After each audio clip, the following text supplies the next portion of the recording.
जब हम छोटे होते हैं तब हमारे दिमाग में हमारे पेरेंट्स भगवान की जगह ले रहे होते हैं, क्योंकि वो ही हमें खाना और प्रोटेक्शन देते हैं और हमें जिंदा रखते हैं। लेकिन जैसे जैसे हम बड़े होते हैं हमारा काम होता है अपने पेरेंट्स के ऊपर से ये भगवान और एक हायर अथॉरिटी की प्रोजेक्शन को हटाना, ताकि हम भगवान और पेरेंट्स के कॉन्सेप्ट्स को एक दूसरे से अलग कर सकें। इस प्रोसेस को हम इंडिविजुएशन या सिंपली मैच्योर होना भी बोल सकते हैं। इस पॉइंट पर हमारे अंदर इतनी समझ आ चुकी होती है कि हम ये ऑब्जर्व कर पाएं कि हमारे पेरेंट्स की लाइफ में बहुत परेशानियां हैं और वो भी हर दूसरे इंसान की तरह सफर करते हैं। लेकिन जहां कई पेरेंट्स के अपने दुखों से डील करने के हेल्दी तरीके होते हैं और वो अपनी मुश्किलों को अपनी ग्रोथ के लिए यूज कर पाते हैं, वहीं कई पेरेंट्स सेल्फ डिस्ट्रक्टिव बन जाते हैं और अपने साथ साथ अपनी फैमिली को भी नुकसान पहुंचाने लगते हैं। इस दूसरे केस में जहां एक पेरेंट अपनी परेशानियों और उनसे जुड़े इमोशंस को हैंडल नहीं कर पाता, वो पेरेंट खुद एक इंडिविजुएटेड ह्यूमन बीइंग या पूरी तरह से मैच्योर नहीं हुआ होता। इसके ऊपर से जब आप खुद काफी यंग होते हो तब आपको भी नहीं पता होता कि आपने एक इमेच्योर पेरेंट से कैसे डील करना है। ये सिचुएशन आजकल बहुत कॉमन हो चुकी है, जहां इमेच्योर लोग बच्चे तो पैदा कर लेते हैं लेकिन खुद इतने ट्रॉमेटाइज्ड होने की वजह से ये लोग अपने बच्चे को ढंग से रेज कर ही नहीं पाते। इसी तरह से एक ट्रॉमेटाइज्ड बच्चा बड़ा होकर एक ट्रॉमेटाइज्ड पार्टनर को अट्रैक्ट करता है, अपने बच्चों को भी वही ट्रॉमा पास ऑन कर देता है, जिससे ये साइकिल जनरेशन बाय जनरेशन चलकर उसकी पूरी ब्लड लाइन को ही खराब कर देती है। इसे बोलते हैं इंटरजेनरेशनल ट्रॉमा। और अगर आप अपने घर में मौजूद इस ट्रॉमा की साइकिल को तोड़ना चाहते हो और अपनी फैमिली का पास्ट और फ्यूचर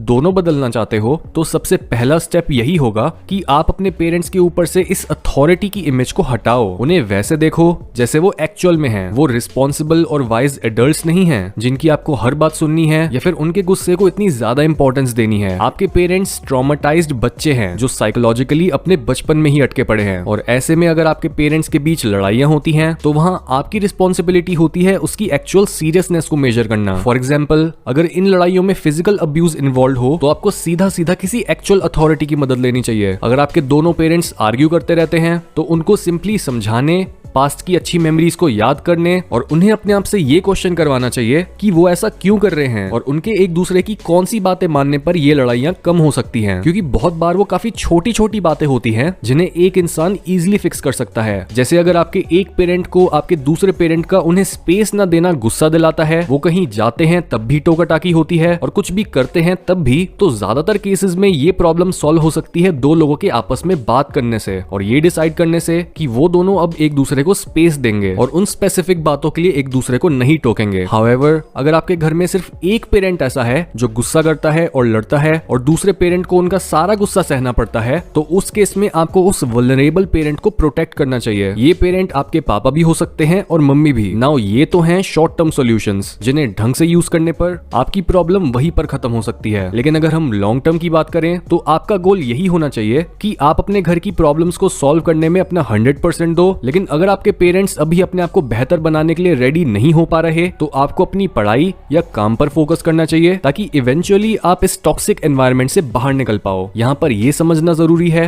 कि टॉक्सिक पेरेंट्स चाहे आपको कितना भी प्यार करते हो, लेकिन अगर आप उनके साथ रहने से ग्रो नहीं कर पा रहे, उनके हर समय बदलते इमोशंस या फिर उनकी नेगेटिविटी की वजह से, तो आपको अपनी इन सड़ती हुई रूट से ही अपने आप को अलग करना होगा ताकि आप अपने आप को एक नई मिट्टी में प्लांट कर सको और एक नई जगह पर हेल्दी एनवायरनमेंट में ग्रो कर सको। और लास्टली ये याद रखो कि आपके पेरेंट्स चाहे कैसे भी हों, कितना भी गुस्सा करते हों या कितने भी टॉक्सिक हों, लेकिन आप उन्हीं की वजह से एग्जिस्ट करते हो और जिस तरह से आपके ट्रॉमास हैं वैसे ही उनके भी ट्रॉमास जरूर रहे होंगे, जिस वजह से उनकी पर्सनैलिटी और हैबिट्स नेगेटिव बन गए। इसलिए अपने पेरेंट्स को ना तो इतना ऊपर रख दो कि आपको उनकी हर बात माननी पड़े और आपको हर समय उनके अप्रूवल की जरूरत पड़े, और ना ही अपने पेरेंट्स के लिए अपने दिल में कड़वाहट रखो, क्योंकि उनका ये गुस्सा या चिड़चिड़ापन उनकी खुद की बचपन में मिली चोटों का रिजल्ट है। इसलिए उनके साथ एम्पथाइज करो, उनकी जितनी हेल्प हो सके उतनी करो और वो करो जो सही है और लॉन्ग टर्म में सबके लिए अच्छा होगा।